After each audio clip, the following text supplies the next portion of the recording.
Hello, and very welcome to another edition of the Irish Angle on Jump to It. I'm joined as usual by Emma Nagle and Johnny Ward. And this week, guys, we're going to discuss a couple of topics. One of them is the gamble in Tramore last Friday night. And we've also going to have a look at racing clubs, syndicates, and micro ownership to see, is that a good idea for the industry? Is it something people should get involved in? Lots of people seem to have opinions on it. So we're going to have an overall view of it and see what we think of that. First of all, Emma, what did you do last week? Anything happen on your side? Did you go away? No, for a change, I said I'd stay around home, enjoy the nice weather. It's not too often we get that kind of weather down here, so no, just relaxing. There was some good racing in Tramore and the good racing in the Cora. So no, all quiet over the weekend for a change. And what about you, Johnny? What did you do for the week? Anything fun? Yeah, I got couple of cycles in, Vinny. A couple of went to the beach a bit in the hot weather and so on. And I was at a soccer match on Thursday night, Pats and Sophia. That was very entertaining. Enjoyed the racing as well. That Tramore gamble was interesting, and just the hot weather, I think, Vinny, is something that, I don't know, trainers are going to have to. Racing's going to have to confront this to an extent, because it's going to change the way horses are sort of trained, I think, in Ireland and in Britain. And also it must be a nightmare for racecourse managers. And I think even Emma might talk about horses having to be kept inside because it was too hot, which I have to say I've never heard of before in Ireland. So we have a lot of issues coming down the track related to the climate in terms of racing. Yeah, well, we've had a very hot spell both here and in the UK. I think the UK has had it worse than us. But certainly that's what I was thinking around it, is that whatever about trying to keep the ground fine for the tracks which have watering systems in place and everything, but for trainers themselves that don't have all-weather gallops, which not everyone has access to, I'd imagine, it must be very difficult to try and get horses, particularly the National Hunt ones, coming back in this time of year. You'd have a few of them, Em, in your yard. What's it been like? Yeah, they're kind of all back in at the moment, so we're lucky now. We do have an all-weather gallop, so we don't have too much trouble. We won't go out in the grass too much, but yeah, the heat over the last few days it's been tough on the horses. You'd have to go out early in the morning, and you wouldn't be like this time of the year. Normally they'd be out in the field nearly all day, and just bring them in at night. But with this kind of heat, you'd have to keep them in. You'd see them out in the field; they'd be sweating if they didn't have shade, so it just wouldn't be fair on them. But like what Johnny was saying about the race courses, like it's a funny one, because like at this time of the year, if you have a summer jumping horse, like they want firm ground, realistically, good to farm. You obviously want it safe, but a lot of the time, if you're campaigning a summer jumps horse, the ground is soft nearly everywhere you go, no matter what they call it.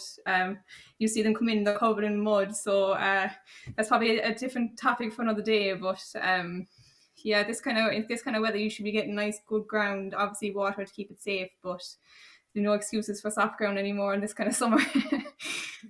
No, it's the same with the flat horses, particularly the ones that are bred to want quick ground, and they rarely get it because they're constantly trying to water the ground to make it safe, both for the horses and for the riders to some extent. Certainly, if you were riding a horse around anywhere these last few weeks, you wouldn't want to be landing on concrete if you took a fall. It's very dangerous, isn't it? That's the other Rachel side got of a it, few I suppose. nasty falls before. Yeah, On the there was higher a ground, couple I'd of say very pretty nasty sore. falls. Yeah, there was a couple of nasty falls down there, in fairness. But moving on, racing clubs, syndicates, all those different options of micro ownership. Emma, you sent out a tweet to some of your followers on Twitter to ask them what they thought of their experience of it so far, and you got some very positive responses. Yeah, I did. And to be honest, I was surprised by the response, because what I've seen kind of just on general Twitter posts has been all kind of negative cribbing about the different kinds of clubs and different kinds of syndicates around. But when I put out the tweet, I wasn't expecting to get as big as a reply. I think I got 80 replies, and to be honest, the vast majority of them were very positive. People naming the different clubs they were in, different types of ownership options. I mean, obviously, look, these kind of clubs aren't for everyone, and people did say that. It was actually quite interesting. There was a few people who actually owned horses themselves and were also members of the clubs, just for the kind of social aspect of it, which I thought was interesting. Obviously, it's a social thing to be involved in. You're paying the small money. It's most of it is very small money, especially if it's the micro share kind of syndicates, and you're being brought into a group with a lot of different people. You can meet them on the race days. So I suppose it's a great thing as well for people if they're trying to get involved in racing a bit more than they already are. But I mean, if you look a bit deeper into some of the bigger, more kind of high profile syndicates, like particularly the Racehorse Club that was advertised big in England last year, like some of the terms and conditions are very dubious. There seems to be a bit of a lack of transparency in a lot of them. I mean, they're advertising. I think I looked at their website last night, and there was 3 horses up. 2 horses, Potter's Corner, who's a 12-year-old. Is it Balco de Flo, the Henry de Bromhead horse, who'll be 12 in January. He hasn't won since last year. He's out with long-term injury. They're still selling shares in him, which seems a bit funny to me. I mean, how much could he have possibly left in the clock? And like, these horses are being sold in tiny percentages for, obviously it's small money, but calling it ownership, maybe it's probably not the right word to use. They actually came into a lot of criticism when the club was launched originally. I remember the club manager going on Look on Sunday, and to be honest, I think he was going on to try and clear the name of the club, but if anything, he made it worse. I think it really highlighted the issue with a lot of these clubs, the lack of transparency. He was asked kind of a very simple question, like, a lot of these horses wouldn't be completely owned by the club, which is fine. You know, they might have a share with, I think, Qatar Racing have a bit of a partnership, and a few other people. And he wasn't able to answer a simple question of what percent of the horse did the club actually own, which, you know, it's pretty basic thing. I think anyone, no matter how small their share is, should be able to know those basic facts. So like, we've seen it with the Supreme Horse Racing Club in Ireland. Like, lack of transparency in these things it's dangerous. No matter how small your share is, you don't want to feel like you're getting scammed. Supreme Racing Club, it all kind of came to a blow, which, you know, it was surprising at the time because they were such a high profile owners group. They owned, I think Kenboy was the Gold Cup favourite at the time when they were banned from making entries. I don't know how that was ever resolved in the end. I was trying to research it more, but there didn't seem to be too much of a conclusion to it. I know they were getting investigated for their distribution of funds. I think it was all kind of came down to the sale of that mare Listen Dear. A lot of the members complained that they weren't getting their fair share. Obviously, some people didn't feel the same, and it just all seemed very closed in. There was no open conclusion to it, which was funny for me. I think if you're organising these things and if HRI is going to be promoting them, there has to be really strict regulations. What they consist of. I mean, can you advertise something as ownership if the horse isn't actually owned? Like that racehorse club. I don't know how it got past the authorities, because I think it was Frankie was advertising it and he was saying own a racehorse. And I mean, these horses aren't owned, they're all leased. You own 0.002% of them or something. So yeah, I don't know, like, there is some good ones. I mean, you go to, like, when I'm reading through the Twitter comments, I think the majority of the feedback is, if you're getting involved in one of these syndicates, know who you're getting involved with, know the manager, get all the feedback, read the terms and conditions. The smaller groups seem to be getting a lot of praise. I think a lot of the ones that were based with Willie Mullins, I think Willie and Patrick are very good to the syndicates. The Closs Racing Club was one that kind of came up a lot. They seem to be getting very good feedback. But yeah, you definitely need your research done going into these kind of ventures, I think. Yeah, well, firstly, again, what's interesting is there seems to be several of these syndicates and clubs attached, particularly to Willie Mullins. There's lots of them everywhere, but there's several of them in his yard, and yet that's where Supreme Racing Club was based as well. So, like, you just wonder around it all. You've got all the major yards all have these involved. Horse Racing Ireland on their ownership website mentions 24 different ones that you can get involved with. They're saying it's a great start, it's a great way to get into ownership. Most of them use the phrase ownership experience. Now, I'm not quite sure what that totally is, bar the fact that if you own a horse, you have that experience. But in a lot of these cases, as you say, you don't actually own the horse. A lot of the horses are leased. There's different terms and conditions in every one. I've looked through quite a few. I looked at one called Pioneer Racing, which is based with Gordon Elliott mainly and Ben Pauling in the UK. There's Omega Racing with Jessica Harrington. There's Shamrock Thoroughbreds, who are with Aidan McGuinness, and Syndicates Racing, which has horses with Willie and several other yards as well. But what's very difficult for anyone to coming into the game is, how do you work out which is the one to go for? All their terms and conditions are different. There's hidden costs all over the place. I'm just not quite sure how this works from a user point of view. Someone coming in, we're trying to attract new owners to an industry, and the industry needs new owners without a doubt, and micro shares is an obvious way. But how do you do this, Johnny? What do you think? I suppose the first thing to say is owning a horse is a suicidal pursuit in terms of money, because you're basically going to lose about 85% of your stake, give or take. So if you get a 15 to 20% return, you're doing well. So you can essentially dress it up in any sort of way. If you own the horse, but whether you own 100% of it, 1% of it, you're going to lose money in all likelihood. There's a chance that you won't, and I was unfortunate enough that first horse I was involved in was good, and that sent me down the path of financial destruction, because thereafter I had bits of luck. I suppose in the overall scheme of things, I've probably come out somewhat average, but I've lost a lot of money in terms of ownership. And the horse I'm involved in at the moment, who basically is worth nothing really, and he only costs 6 grand, but we've probably already spent 20 to 25 grand on him with almost no money back. And that's a syndicate of 8 people. So even at that level, with the rising costs of fuel and everything else, it is quite costly. Even for 8 people, it can cost a bit of money. So that's why people would get involved in these racing clubs and syndicates now, or and syndicate clubs. Now, the caveat here, I should say, is I never see the appeal in these whatsoever. You speak about the ownership experience, Vinny, and that's what it is. It's basically bogus. I mean, if you're, as far as I know, you get 4 entries to the race course per syndicate. Now it might be a little bit different with some clubs, and you might be able to work with the race course, but like the ownership experience, it's kind of like saying celebrating a Liverpool win if you're a Liverpool fan, even though you don't own the club. Maybe, I don't know what ownership experience entails. In some clubs now, for example, so the Come On Racing Club, which had a winner in Tramore yesterday, this is an interesting example. It's 200 quid for the year, um, and I think they have 400 members. Now, this club is a little bit different because it was set up I think it was out of a hurling podcast, and few legends of the hurling game are involved. But for your 200 quid, effectively you get a couple of yard visits, and I think they're involved with Jim Bulger, Willie McCreary, and Willie Mullins. So you probably get a yard visit each of them. I've no particular interest in yard visits at this stage. I've done plenty of them, but they definitely do appeal to some people.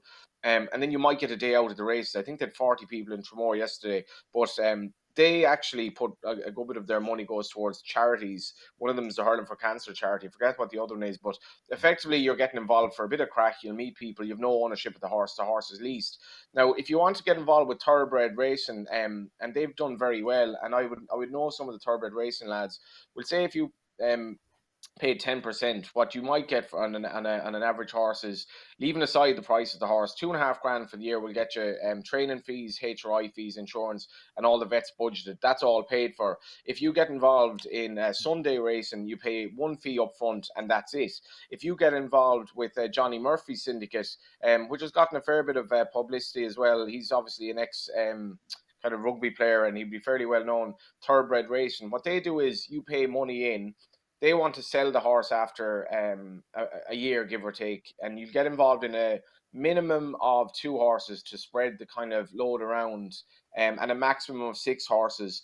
And they will spend maybe 150 grand or downwards at the sales, and then they'll try to sell the horse on at the end of the year. At the moment, they actually employ someone. Some of these syndicates employ people, so their wages have to be paid. And they're on about expanding their operation, and they're going to get kind of a tech side involved, where they're going to have an app and stuff like that. Then I also spoke to Jack Cantillon, and I suppose what Jack's point, he's syndicates racing. He had an argument that he thinks racecourses don't do enough to lure people like that to go to the races. And this is a fair point from Jack, in that Jack will say, we source the horse for you, so you don't need to worry about that. Then you get involved in the horse, whether it's 1% or a little bit more, and the horse is sourced for you, and you have a particular fee to pay. And they sold Queen Maeve on for a profit, for example. So that's an example of it going well. But Jack would say that, racecourses don't do enough to attract them. I don't really know the answer to this, Vinny. I mean, we saw with Supreme Racing how it went really, really badly. They were being investigated. The last I saw, like Emma, I don't know exactly how that ended up, but they were basically being investigated by the Gardaí for what happened. That was going back a few years. That would have put people off. But I think what you should do is do as much research as you can. Text people who are involved. I think if you want to get involved in racing, and involvement is a very loose term here, syndicates are a good way to go. If you want to get involved at a slightly lesser level, which can be less money, maybe get involved in a racing club. But for me, it's a lot of it is guff, really. You don't own the horse, and if you do own the horse, you're going to lose money on the horse. You might not even get into the races. You might get a few yard visits. But for me, I don't really see the appeal to it. But we do have a problem attracting owners. I suppose finally, Horse Racing Ireland's most recent figures, as of their last yearly figures, total figures of owners were up 20%, 4,900. Owner retention at 80.7%. The owner retention, that was the percentage of 2020 owners who made a race entry in 2021, so staying in the game, and the number of new owners registered in 2021 was 1,062, which is interesting. But if you watch the situation, we've a nearly, if we were a non-runner in the first of Windsor tonight, we've a walkover. Ownership is collapsing in Britain, but for good reason, because it's so expensive there. Prize money is desperate, but Ireland is quite reliant on the British market, and with the way costs are going in Ireland, I see ownership being under real pressure here, and I think it is probably beholden on HRI to make efforts to attract new people in some shape or form that they can feel part of it. I do think as well, and this isn't an idea I came up with.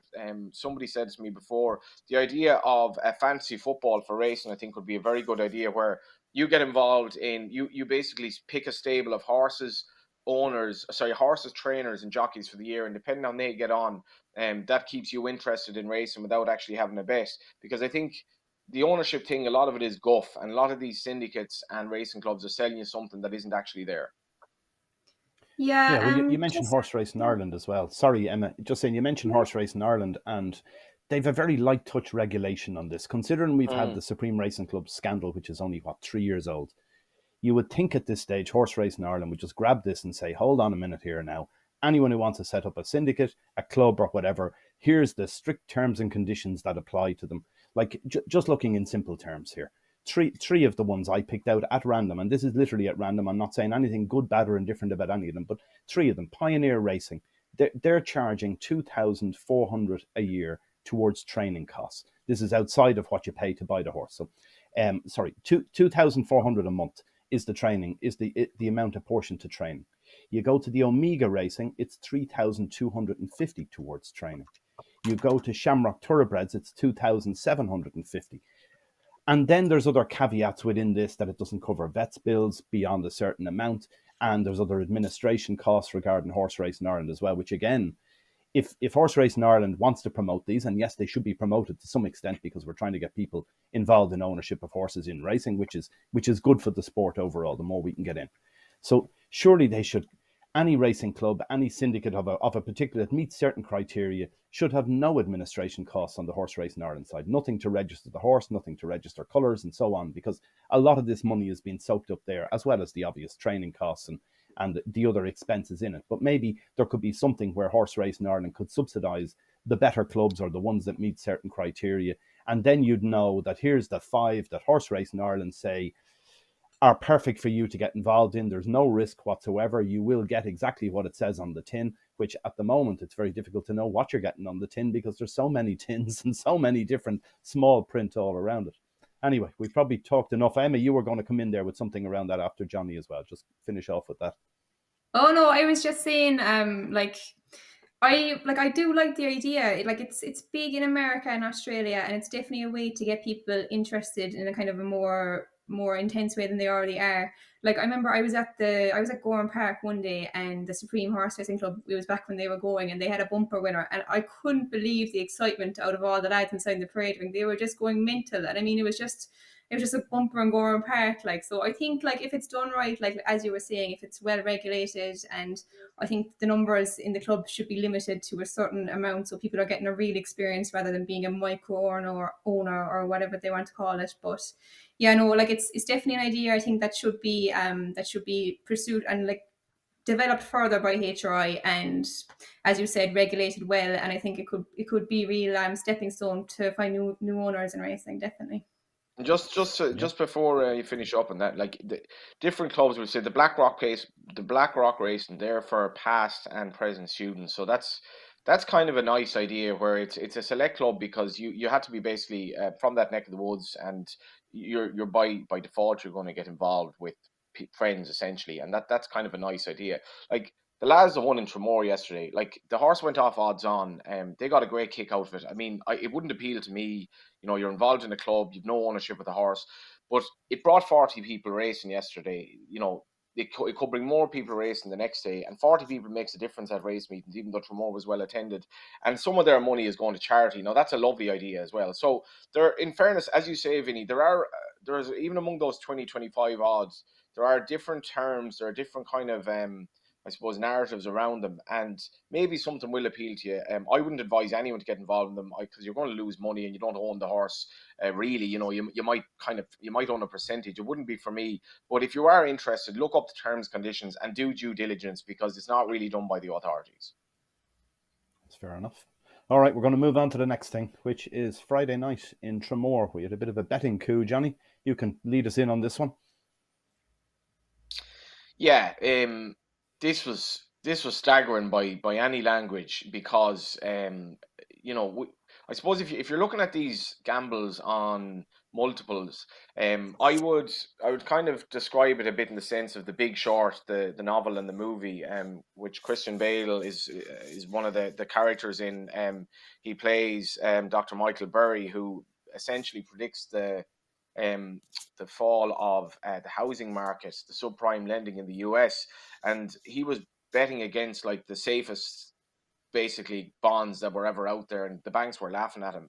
It's a bit like that. If you're going for the kill with these, once you get 4 horses involved, your odds can be literally off the charts. So the odds of success can be incredible. And when you have a horse trained by a fellow who's Paul Tobin, who's had over 40 horses, never had a winner. I've asked a couple of people about him. They don't know anything about him. He's based in Tallow, I think. He has a horse come into a race in Tramore Friday that has no form whatsoever. And if I were doing the spotlight in the racing post, I would have put in a 200 to 1 or 100 to 1 and said, no chance on form, move on. No bookmaker could price this up any shorter than 100 to 1. And yet the horse, who hasn't run in several months, is one of these horses that's in a gamble, and you can clearly say with circumstantial evidence that there were 3 or 4 horses definitely together. They were all connected in some shape or form to one of the Mullenses. So Danny would have ridden some of the horses, and they were trained.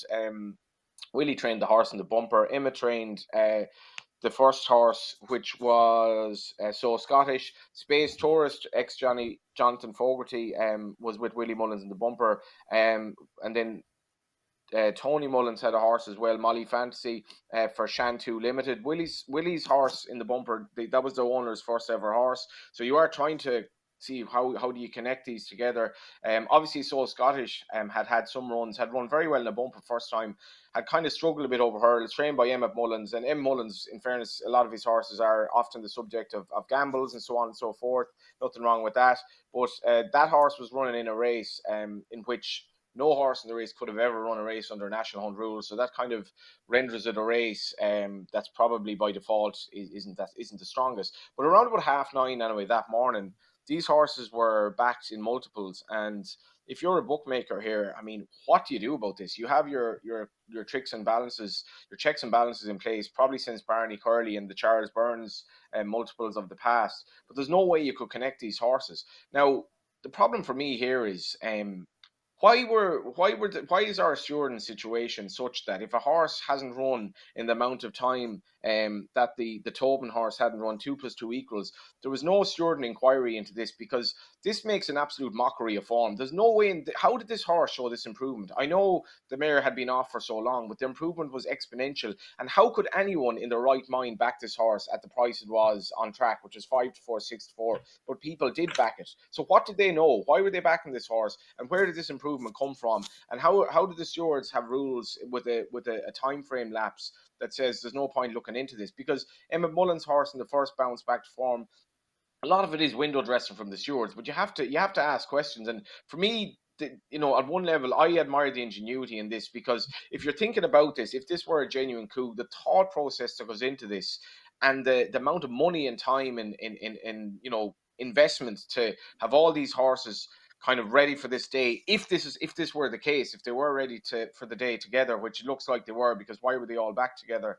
There's an awful effort involved, but for me, it sort of makes a mockery of racing as well, because why would you have a bet when stuff like this goes on? When without insider information in these races, you have no chance. Yeah, well, I'm agreeing with you largely on this, that from a punting point of view, it can be very frustrating if you go and you'd spent an hour studying the form on that race that 2 + 2 equals Paul Tobin's was running in. You couldn't have come up with that horse. Didn't matter how many 2 + 2s you added together, you were never going to find that from 100 to 1 into 5 to 4. The other's the same. Like, as I say, there were 4 horses. One is trained by Emmett Mullins, one Tony Mullins, one Willie Mullins, and 3 of them are ridden by Danny Mullins. So it's all the one family involved there to some extent. Whether they're the ones who did the punting or didn't, I have no idea. But the bottom line is the 4 horses appear to have been linked. As you said, the Stewards took no action on the day. First of all, so Scottish didn't win, and 2 + 2 equals didn't win either. So under normal rules, the Stewards never inquire into a horse that didn't win about its improvement in its form or why it was gambled on. They do the very, very odd time when a horse drifts, if it was to drift in the betting, go from evens out to 100 to 1 or whatever that may be. But in this case, they were both back, so they wouldn't be investigated because they didn't win. The Willie Mullins bumper horse, there's no point investigating that. They win nearly every bumper anyway. And then the other one was Molly Fantasy at Tony Mullins's. It hadn't run in a year. That's the reason they didn't investigate the improvement in form there, even though it was back from 20 to 1 into evens at one stage and ended up 9 to 4. It's hard to know. Punters who weren't there or weren't involved and just like following horse racing, they love these stories about big gambles that nearly come off or ones that do come off. I'm not too sure the bookmakers are too perturbed by them either, because it's good publicity for them into gambling. Oh, people nearly landed a huge touch or got a few quid or whatever it may be, with all 4 being placed. I'm sure they were all in each way multiples, so there was money won somewhere, and the bookmakers like that narrative, even though it doesn't really cost them a whole lot. I think their early warning systems are in place that they can't really get hit that hard, even if a horse is 100 to 1 and he's in a multiple, because they're reducing the stakes down to such a low levels as we see online now, and the same in the shops. You can't have a bet without them having to phone back to their head office and everything else. So I don't think they really get caught. I don't think they really mind them too much. But from an overall perspective, as in the industry as a whole, are they good or bad for it? I think they're bad for it personally, because I think the only thing you can take from punting horses, as opposed to placing your bets on any other sport such as soccer or whatever, at least you place a bet in the Premier League on your soccer, you're guaranteed that everyone involved in the bet is trying, as in both teams, that they're either going to win or draw or whatever. There's nothing getting stopped. Whereas in horse racing, it's not quite as coherent or as transparent as it should be. And these make it more muddied all the time when you see these sort of coups, people going at them.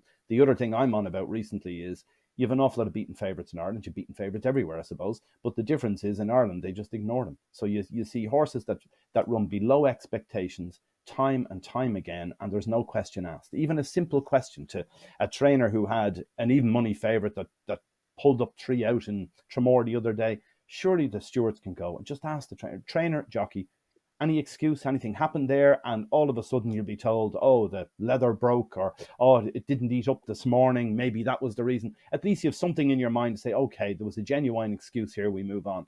But there's day in, day out, no one ever asked the question, so we just don't know why these horses are beaten. And the same with these, there could have been questions. Surely they could have asked the question of Paul Tobin. Yeah. First of all, who are you? Where did you come from? Your horse was 250 to 1, 300 to 1, 200 to 1. The last 3 days it finished out the back of the field, and all of a sudden it's 100 to 1 into odds on at one stage. No. Emma, what do you think? You're not really a punter, I presume, but then again, it's all part of the sport, isn't it? Yeah, no, I wouldn't be much of a punter, but it definitely made for interesting viewing, like, didn't it? Like, it was 30 degrees outside, but Twitter seemed to be sweating over that Paul Tobin horse. Like, he was, geez, you wouldn't pick him out. If he was the last horse left in the ring, you wouldn't pick him out. Like, she had run 4 or 5 times coming into it, failed to complete in 2 points. She's beaten, I think, 60 and 90 lengths in 2 maiden hurdles. That rule, as Johnny was saying, that the horses won't be investigated for an improvement in performance if they hadn't run over 6 months. I mean, that I didn't know about that rule, and it just seems crazy. And if they don't win, they should, just because they don't win. I mean, obviously this horse was punted for a reason. She ran a great race considering her previous form. The money was obviously justified. Like, she travelled like a winner throughout the race, and she was just pipped. And she was in third, but yeah, no, like, it made for interesting viewing. But like, as you're saying, it's obviously a massive deterrent for the punters in Irish racing, who, you know, are a massive part of the sport as well. I don't think that, you know, owners and trainers can just totally disregard the punters aspect of it. Like, it's always great to land a touch with a horse, but stuff like that, it's not a good image for Irish racing. And no, I think the stewards should definitely have taken a stricter view to the results overall. I mean, look, if you look at the rest of the horses in the gamble, like, they weren't massive shockers. Like, the Emmett Mullins horse was backed, like, his horses are often backed. I think he was rated 105, the winner was rated 97, the third horse was 102. I mean, he probably ran to form in a way. The Tony Mullins horse had been off for a year. Look, she was lightly raced. I think she'd only won 4 or 5 times. It's not that crazy. Tony Mullins can often do something like that, but like Paul Tobin, as you said, he's not a name anyone would have heard of. He's never trained a winner on the track. He's had a few points, all right, but no, it's definitely something that should have been looked into further. Just for the overall image of Irish racing, it's not a very good look. Just on, I know you're saying, Vinny, that it's the bookmakers don't mind it, like, but we'll say a €10 a cume on those horses, give or take, if you were getting sort of the best quoted prices, just a €10 a cume, that's 300 grand, €10, right? So it if you have, I'm not exactly sure how, you know, it works in terms of if you have people betting on the exact same thing at the same time. And I'm not implying this happened, I'm not sure, but give or take, the prices start to go around 9:30. If you were to pull off a coup like this, you would have people betting on accounts that they knew exactly what they would get on in terms of the max liability, which could be $1 million for all I know. So if you have like 50 accounts that have a max liability of $1 million and stuff like this, it takes very, very little. And that would be a 50 million liability for a bookmaker, if, in theory, if they're still laying those bets. But one of the reasons they don't lay these bets anymore is because of coups like this. And Paddy Power, you will see last week, stopped offering guaranteed odds on select racetracks. There's a bit of politics involved in that. But, you know, gambling operators are going away from offering odds on racing earlier on. We saw a story, and the Racing Post had this story, obviously, and it was one of their headline stories, justifiably, on Friday. But then I woke Saturday morning, the Racing Post having a story about a horse being cut in a maiden race that Pat Flynn trained first time out of the Curragh. And I think Paddy Power had cut the horse into 6-4, first time out trained by Pat Flynn in a 2-year-old race at the Curragh. And like, is this even a story? The horse drifted to about 20s on the exchanges, ran an okay race in mid-division. But this story was front page of the Racing Post on Saturday, and Paddy Power had cut that horse into 6-4 at one point. So that's kind of where overnight betting has gone. But one thing I would finally say on this is your tote sponsored My Racing Story on irishracing.com, which goes beside your blog every week. I would love to see Paul Tobin feature in it in the very near future. We'll have a word with some of the guys, see if they can find him. Yeah.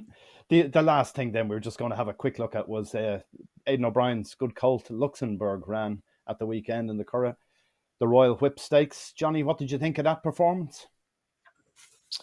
Yeah, I suppose the first thing to say is I couldn't get over the price he was, because, I mean, to back a horse, what did he go off? 1-4. To back a horse into those odds, 2-9 even.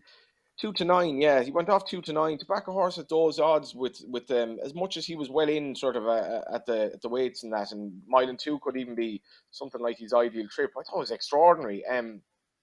He's a funny horse, Luxembourg, because, like, you'd have to say Camelot as a stallion. He's done okay, but he doesn't tend to get many stars, and he seems to have reached a ceiling at this stage. And a lot of the sons of Monjou haven't been spectacular at studs, really, and he's probably fallen into that boat. He's a good stallion, but he's not going to be a star. He's not going to be a Frank or like that. But Luxembourg could well be the best of them. And in fairness to him, I loved his run in the Guineas. I think the Guineas was a poor enough renewal of it. But considering he wants 1.5 miles probably, and the way he broke and so on and so forth, what was interesting about him here was he's a lazy way of running, but he found loads for pressure. He beat a horse rated 107.